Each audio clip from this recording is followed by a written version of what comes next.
Hey, it's Greg here with Outdoors on the Cheap, and it's spring and April's right around the corner. That's the time of year some of us go fishing. It's fishing season officially opens in April here where I live.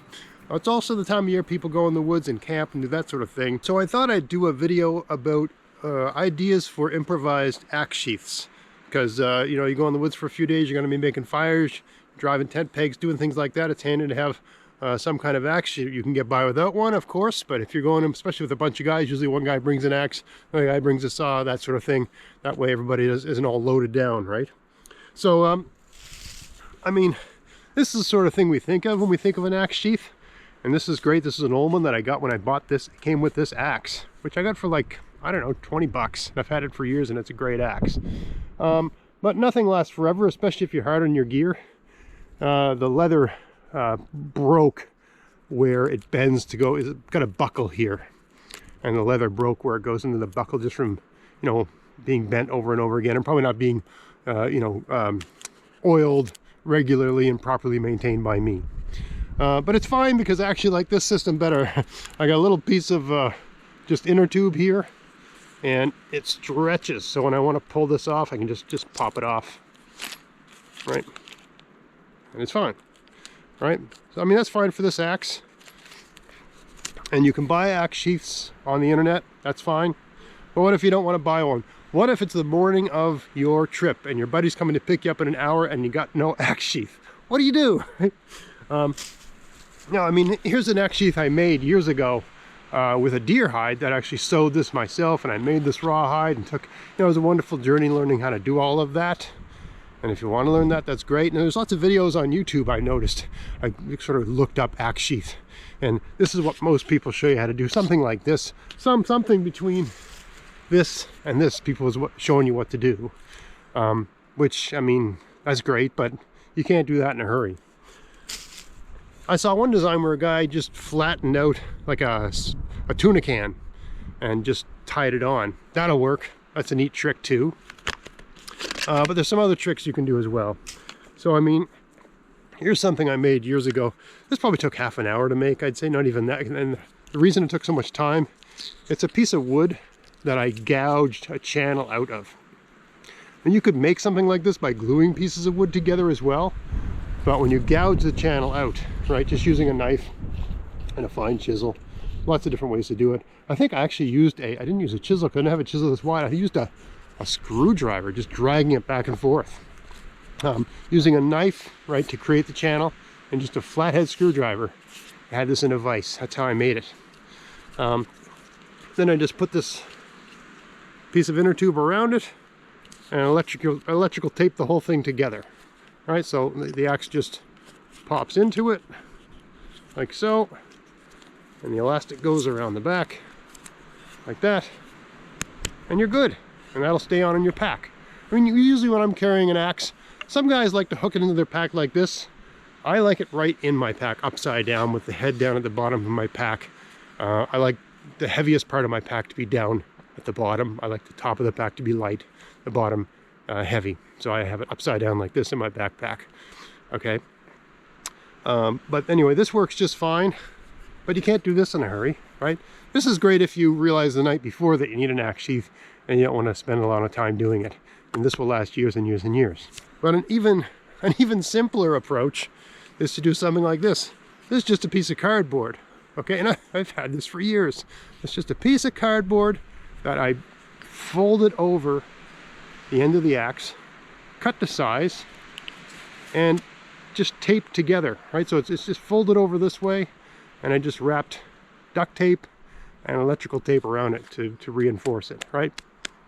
It's safe, right? Sure, yeah, if I went like this, it would find its way through the cardboard. But for jostling around your backpack, this is going to be fine. And all you do is you just have some sort of, I mean, you can use an elastic band for this, but it's handy if you're on a trip anyway to just get some extra cordage. Just wrap your cordage around there, right? Tie it nice and tight, and there you go. You've got some spare. I use a whole wingspan. You don't need that much, but why not have more, right? A whole wingspan of cordage, whatever kind of cordage you got. This is bank line. You can use anything, okay? And that's all you got to do to safely pack an axe. And you can use other, I use cardboard here. and it's held up. But you could use, you know, bent over plastic, an old bicycle tire, you know, bend that over. Anything that'll bend over like that you can sort of duct tape together, anything tough, right? As long as it bends, it's fine, okay? That's a great approach, that works good. But let's say you had even less time than that, and you're in a real rush. Well, I'm gonna show you. This is what I've done most of the time when I go in the woods. Let me just get the string around my neck here. So you get a rag, right? This is an old t-shirt, okay? And you just, I mean, you can use an old pant leg's good, you know, denim. Old pants are good. We just fold it over a couple times. Sorry, this is off camera. I'm just folding it over, okay? It's kind of hard to do in front of a camera like this, but okay, so it's folded over a few times. You just wrap it around the head like that, and then fold it over like that, okay? And then just tie it off.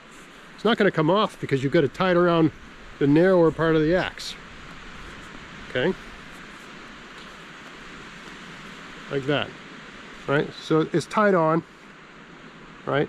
It's not going to cut anything. It's safe, right? You've got multiple layers. You got like 8 layers of material, or you got something thicker like a canvas or a denim or whatever, right? You get multiple layers around it. So you just wrap it around and you fold it over, right? So then it's got multiple layers from every dimension. Then you just tie it off, right? That's not going anywhere. It's going to be in your backpack. Now, yes, when it's set up like this, you can't get at it quickly. You can't just access it whenever you need it, right? You got to take the whole thing apart, take it out of your backpack and so on. But I mean, you're on a camping trip. You're not Viking. You're not going to be using this to fend off your enemies, right? You know, I've done this enough times.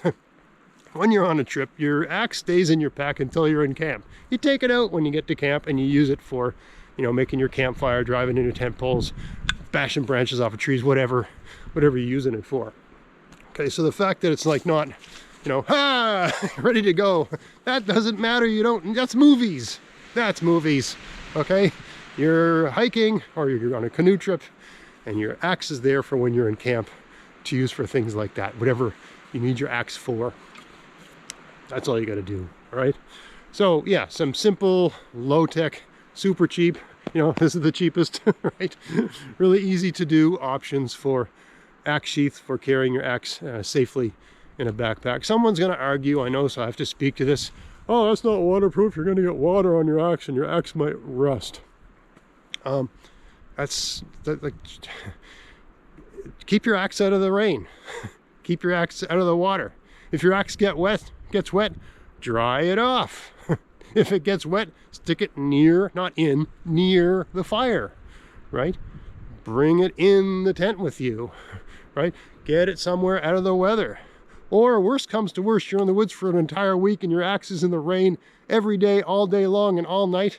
Dry it out when you get home. It's gonna be fine, okay? It might not look new when you're done, but if you're going in the woods and your main goal is for your axe to look new when you're done, don't use the axe, okay?